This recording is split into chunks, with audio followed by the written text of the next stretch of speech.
So there's something you should know about me. I love weird and wacky competitive multiplayer shooters. Honestly, just competitive multiplayer games in general. I just enjoy it. It doesn't necessarily have to be a shooter. I like trying out all sorts of weird games. When I was a kid, some of my early formative memories gaming was playing Warhawk because I had never played a game like that before.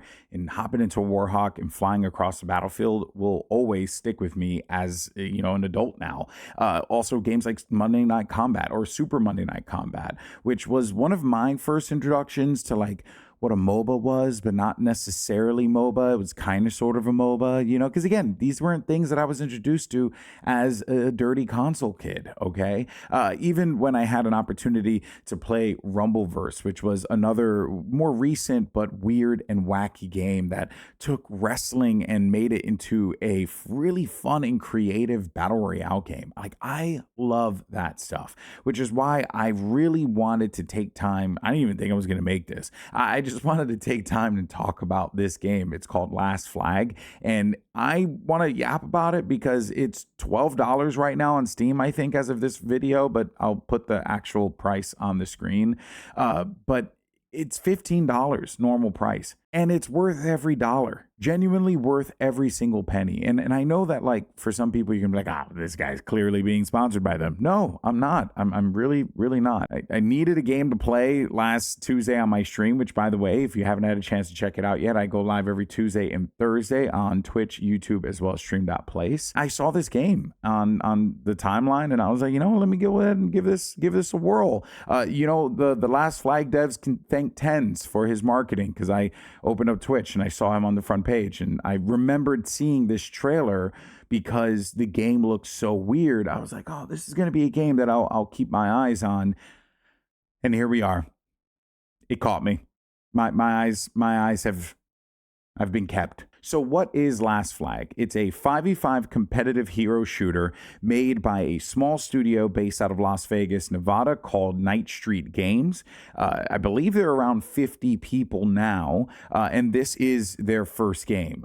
Veterans across the entirety of the industry, but one of the things you'll notice right away was seeing Blizzard a lot, and I think we're going to be seeing more of this, and I'll talk about why in a little bit. But first, I want to dive into why I think this game is so interesting. Hi. Yeah, sorry. This is future me, because I recorded this. And what was interesting, I was searching for the game Last Flag on Google, and I was finding a couple results on it. But when I actually started looking to the studio, I didn't realize that the person who owned the studio was the frontman for Imagine Dragons. Yeah, so as you could see, Night Street Games, a studio founded by Imagine Dragons manager Mac Reynolds and lead singer Dan Reynolds, has announced Last Flag. So yeah, this is like a thing that happened in 2025. I didn't even notice.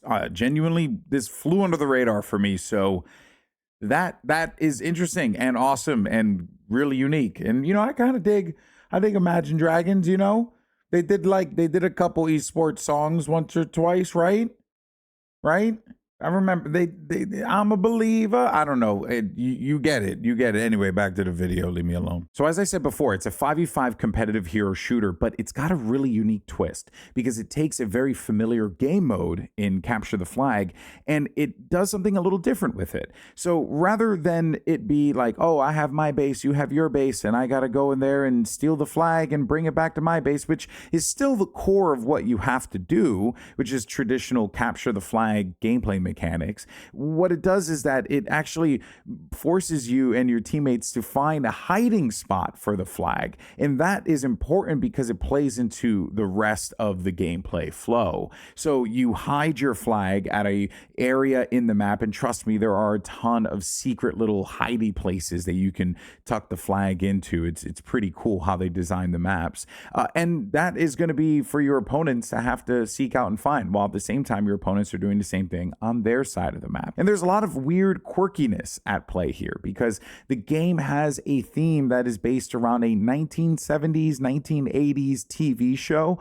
because you're not like fighting for glory and for Demacia, or fighting for the Radianite, or, you're not fighting to protect Overwatch, or I don't freaking know what the plot of Overwatch is at this point, if I'm being honest with you, but I should look into it because I heard it's getting better. You're a contestant on a game show. And if anyone is familiar with the game Radical Heights, which was a game that was criminally underrated and deserved way more praise and attention than it ended up getting, it is very much giving me that vibe. So here's how the general gameplay flow will operate. Players are going to be choosing their starting hero, and they will be entering the green room.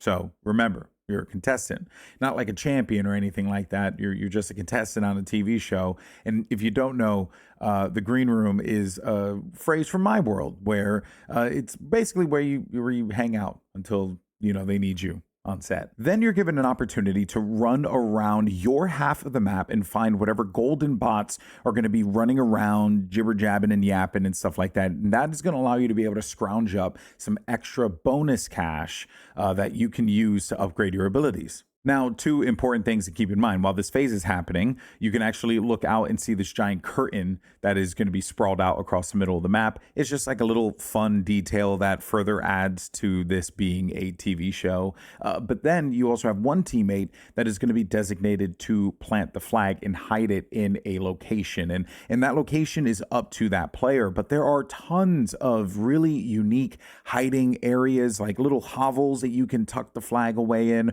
or caves, or even like a top of like hills. There are a lot of areas that you can place the flag, and you don't need to place it all the way on the corner because maybe that's not the most optimal location for the flag. Now, once that phase is up, every player is going to return right back over to the green room, and then the games begin. Now, in game, you're going to see some icons, but the ones that are going to be the most important are the towers, because the radio towers serve multiple purposes. On the one end, they serve as a means for you to gain healing. So if you control a tower, you can stand under the tower and then it can heal you a little bit. Or you can control the tower and that will give you an added spawn location, which puts you a little bit further into the map, which is what you want because you want to get as close to where that flag could potentially be. And it'll make it a little bit easier for you to make your run back to your base if you're able to secure the flag. But there's a more important task, if you will, that the radio towers are doing, and that is locating the flag, or better yet, telling you where the flag isn't, because you can run to the enemy side of the map and look for the flag yourself. But if you control the radio towers, it is going to sniff out where the flag is not located. It'll make that little square on the map red, and then from there, okay, I don't need to push that area to find the flag. It's going to be located somewhere else. And the more towers you control, the quicker that process goes. Now, once you locate the flag, whether it's through your radio towers or just through your own clever ingenuity, you got to grab the flag out, which isn't as easy as going to just pull the flag with one button. You have to actually stand there and yank the flag out of the ground. And then once you do that, then you got to march it over to your base. Classic capture the flag rules. Once you bring that flag back to your base, you plant it in your pyramid location, which is your home base. And from there, you defend it for, I believe it's 90 seconds or so. And if you're able to control the spawn points, that will prevent your opponent from being able to spawn closer to where the flag is located. There's a lot of layers to the game, right? I'm not saying it's the most complex game in the world, but the gameplay loop and how you go about playing it and figuring out how to get the flag, but also what compositions would work and how do you try and take a person out who's been a real pain in the neck for you. All that stuff is pretty fun, and that was what I was constantly getting drawn to the entire time I was playing the game, and what is going to keep bringing me back for more. There's just a lot of uniqueness here, and it's fresh, but it's familiar all at the same time.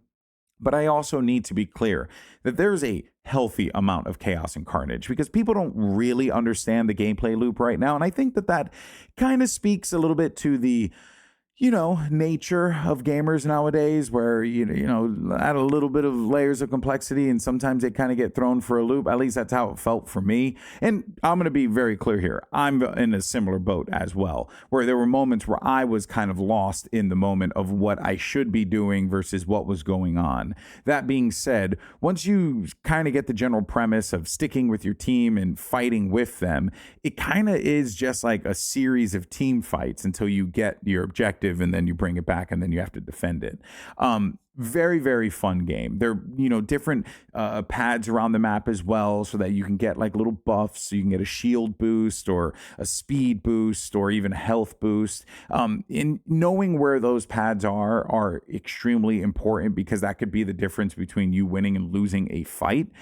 And I think like those things, like the way they design the maps, the way that they design the heroes, and how the gameplay operates as a whole really works well together. And I would say that even though I enjoyed High Guard for what it was, and I played a healthy amount of it, and the only reason why I wasn't able to play much after that was because I had to go away for an event. Honestly, I liked it, but you could tell that there were a lot of competing ideas at play here. This one, Last Flag, feels very cohesive. It feels like it makes sense. Everything serves a purpose. And I think that is what High Guard was missing, but Last Flag has certainly captured. And it's certainly done that at the very affordable price tag of $15 at its normal price, or $12 on sale since the game just came out and they already put it on sale. Like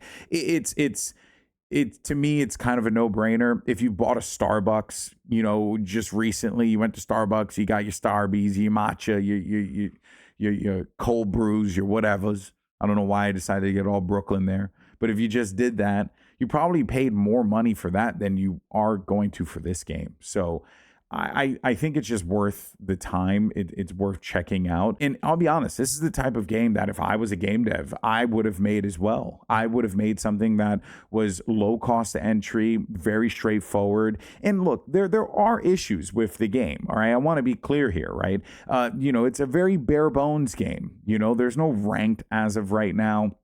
Everything's centered around just quick play. And those services, those systems, like, they cost money, and they take time to implement into games. This is a game that at its core, it's just fun to play, and you can get your friends and you can hop in and play. I don't know if this is a game that you'll be playing 15 years down the line, but I don't know if this is necessarily what the intention of this game is. I think it's just a very fun game, and however long it lasts, I guess. But I'm curious if people are willing to, at the very least, check it out, because its price tag is extremely fair, and for what you're getting, I feel like it kind of just makes sense to take the dive and give it a whirl, because you never know, you might find your next favorite video game this way. Look, all that to say, though, I think it's clear that this is a unique opportunity in the games industry right now, because as we have learned and as we continue to see, there is so much volatility in the space. So many game devs are losing their jobs, getting fired, while corporations continue to just make more and more and more money. And reality is, these game devs need an outlet to do the thing that they love to do, which is make video games. You're going to see this happen more and more. You're going to see former Blizzard devs, former EA devs, former Respawn devs, former Riot devs. You're going to see these people making video games and going out there and doing it independently, because they feel like they have a story to tell. They have a game to share with the world. And honestly, I'm glad, because I like Last Flag. I'm glad that this game exists, because it goes to show you that you don't need a game that takes itself super seriously. You can have something that is quirky, that's tongue-in-cheek, and yet still be extremely competitive, extremely entertaining, and very fun to play. It's not a perfect game, not by any stretch of the imagination. But honestly, like I said before, that Starbies that you've paid $12 for, I'm pretty sure doesn't come out perfect every single time, but yet you drink it with no problem. So maybe, we can look at a game like this and say, hey, let's give it a try for what it's worth. Anyway, this is, my take on it. Curious to know what you guys think. Sound off in the comments below. Once again, not a paid video. No one even knows that I'm making this thing. I didn't even know that I was making this video. I just played the game last Tuesday on my stream, and I really enjoyed it, and I just wanted to share my thoughts about it, because I think that, like, we need more people in the gaming space that come from a competitive background that can properly talk about competitive games, and not, like, whatever the hell we have right now. So anyway, yeah, that's why I decided to do this. So if you enjoyed this off the cuff style and approach to discussing this game, like let me know. Let me know. I would love to hear your thoughts in the comments down below. But seriously, like consider giving this game a try. Really, it you might just be pleasantly surprised with what you find. And I hope I go up against you in the servers, because I'm going to be playing it more on my stream. By the way, if you want to check me out on Twitch, YouTube, and Stream.place, you can do so every Tuesdays and Thursdays. And don't forget, I also have a podcast called Rebook. It's a pro wrestling podcast that doesn't suck. We don't focus on dirt sheet nonsense. We focus on the storylines because we're nerds. You can go ahead and find all that stuff in the description box down below. Thank you so much for watching. Let me know what you think. I'll see you later. Peace.